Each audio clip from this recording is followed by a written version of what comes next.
Price the lord. Hallelujah. പ്രിയ സഹോദരങ്ങളെ, ഈ ഒരു ദിനം വലിയൊരു കൃപ അഭിഷേകവും നമ്മൾ നിറയട്ടെ. പ്രത്യേകിച്ച് നോമ്പിൻ്റെ പുണ്യപ്പെട്ട ദിനങ്ങളിലൂടെയാണ് നമ്മൾ കടന്നു പോകുന്ന ഈ ദിവസങ്ങളൊക്കെ നമ്മൾ നല്ലൊരു കുമ്പസാരത്തിനൊക്കെ ആയിട്ട് ഒരുങ്ങണം കേട്ടോ.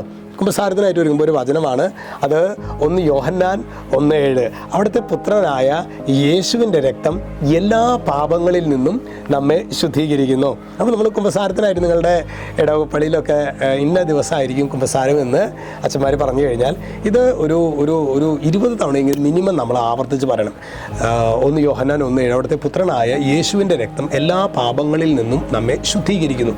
അപ്പോൾ ഇത് നിരന്തരം എൻ്റെ ജീവിതത്തിൽ പ്രിയ സഹോദരങ്ങളെ, ഞാൻ ഒരു 4 ദിവസം 5 ദിവസമൊക്കെ കൂടുമ്പോൾ കുമ്പസാരിക്കാനായിട്ടുള്ള കൃപ ഈശോ നൽകിയിട്ടുണ്ട്. അതിൻ്റെ അർത്ഥം ഞാൻ കൂടെ വീണ് പോകാറുണ്ട്.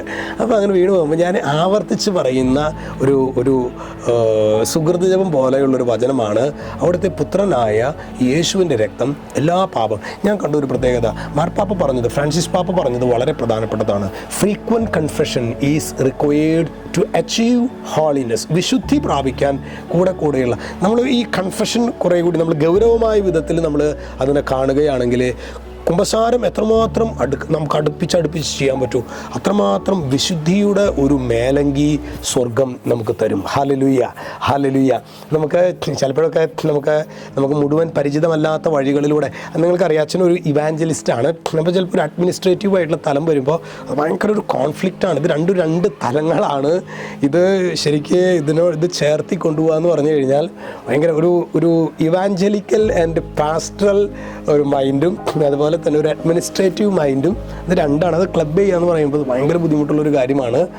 അപ്പോൾ ചില സമയത്തൊക്കെ നമ്മൾ ചിലപ്പോൾ ഇച്ചിരി റിജിഡ് ആവേണ്ടതായിട്ടൊക്കെ ചിലപ്പോൾ തോന്നും. പക്ഷേ അത് ഒരു ഭയങ്കര ഇൻറ്റേർണൽ ക്രൈസിസാണ് നമുക്കത്. പക്ഷെ എന്നാലും പ്രിയ സഹോദരങ്ങളെ, ശരിക്കും അതിലൊക്കെ അച്ഛനെ സഹായിക്കുന്നത് ഞാൻ കൂടെയുള്ള കൺഫെഷനിൽ വരുമ്പോൾ ഈശോ നമ്മുടെ ചില കർത്താവ് ഏറ്റെടുക്കുന്ന ഒരു അവസ്ഥ വരാറുണ്ട്. അപ്പോൾ നമ്മുടെയൊക്കെ ജീവിതത്തിൽ, മാനുഷിക ജീവിതത്തിൽ നമ്മൾ വിവിധങ്ങളായ റോളുകൾ, ചില റോളുകൾ നമുക്ക് തീർത്തും ഇഷ്ടമുണ്ടാകണമെന്നില്ല എടുക്കാനായിട്ട്. പക്ഷേ ചിലപ്പോൾ നമ്മൾ നിർബന്ധമായി, ഇപ്പോൾ ഒരു ജോലിയുമായിട്ട് ബന്ധപ്പെട്ടാണെങ്കിൽ നിങ്ങളൊരു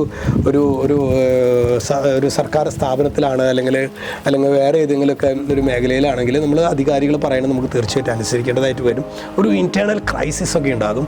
പക്ഷേ ഇത് എത്ര വലിയ ക്രൈസിസ് എന്ന് പറഞ്ഞാലും പ്രിയ സഹോദരങ്ങൾ, ചിലപ്പോൾ ഇതുപോലെയൊക്കെ ആയിരിക്കും. നമ്മളുടെ മൈൻഡിൽ ചിലപ്പോൾ ഒരു പാസ്റ്ററൽ ലൈൻ നമുക്ക് ചിന്തിക്കാൻ പറ്റില്ല, അല്ലെങ്കിൽ ഒരു അഡ്മിനിസ്ട്രേറ്റീവ് തലം നമുക്ക് ആലോചിക്കാൻ പോലും പറ്റില്ല. പക്ഷെ ഇതൊക്കെ നമ്മൾ ചിലപ്പോൾ ചില സമയത്ത് കൈയാളേണ്ടതായിട്ട് വരും. കൈയാളേണ്ടതെന്ന് പഴയ മലയാളമാണ്. അപ്പോൾ നമുക്ക് അങ്ങനെയുള്ള സമയങ്ങളിലൊക്കെ ശരിക്ക് ഫ്രീക്വൻ്റ് നമുക്ക് ഭയങ്കര സ്ട്രഗിളും പ്രാർത്ഥിക്കാൻ പറ്റാത്ത അവസ്ഥ, ഇതൊക്കെ ഇതിൻ്റെ ഇടയിൽ കയറി വരും. അപ്പോൾ അവിടെയാണ് നമ്മൾ റെഗുലർ കൺഫെഷൻ വന്നാലാണ് പ്രിയ സഹോദരങ്ങളെ നമുക്കതൊരു ഭാരമാവില്ല. നമ്മുടെ മനസ്സിന് അത് ഭയങ്കരമായിട്ട് ഭാരപ്പെടുത്തില്ല. Praise the lord. ഹല്ലേലൂയ. അപ്പോൾ ചിലപ്പോൾ ഒരു വ്യക്തിനെ നമ്മൾ റെസ്ട്രിക്റ്റ് ചെയ്യേണ്ടി വരും. അഡ്മിനിസ്ട്രേറ്റീവ് തലത്തിൻ്റെ ഒരു പ്രത്യേകതയാണ്. ചിലപ്പോൾ ഇവിടെ നിർത്തേണ്ടി വരും. ചിലപ്പോൾ ഇച്ചിരി കർക്കശമായിട്ട് പറയേണ്ടതായിട്ട് വരും. അപ്പോൾ എന്നെയൊക്കെ സംബന്ധിച്ച് ഒരു കർക്കശമായിട്ടൊക്കെ അങ്ങോട്ട് പറയാമെന്നൊക്കെ പറഞ്ഞു കഴിഞ്ഞാൽ എന്നെ സംബന്ധിച്ച് എന്നെ കൊല്ലുന്നതിന് തുല്യമാണ്. പക്ഷെ എന്നാലും ചില സമയങ്ങളിൽ നമ്മൾ ചില സംഭവങ്ങൾ പറ്റില്ല, നോ എന്നൊക്കെ അങ്ങനെ. അപ്പോൾ ഇതുപോലെയൊക്കെ നമ്മുടെ ജീവിതത്തിൽ ഇങ്ങനെയുള്ള പല അവസ്ഥകളിലൂടെയൊക്കെ നമ്മൾ കടന്നു പോകുമ്പോൾ നമ്മൾ കുദാശകളിൽ നിന്ന് അകന്നു പോയി കഴിഞ്ഞാൽ അത് ആ വ്യക്തിയുടെ പരാജയമാണ്.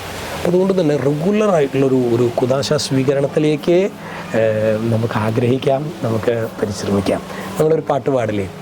നോവുകൾ നിറയും മരുഭൂയാത്രയതിൽ ഭാരങ്ങളേറും ഈ ലോക ജീവിതത്തിൽ യേശുവാം ഇടയൻ കൂടെയുണ്ട് കൺമണി പോലെ കാത്തിടുവാൻ.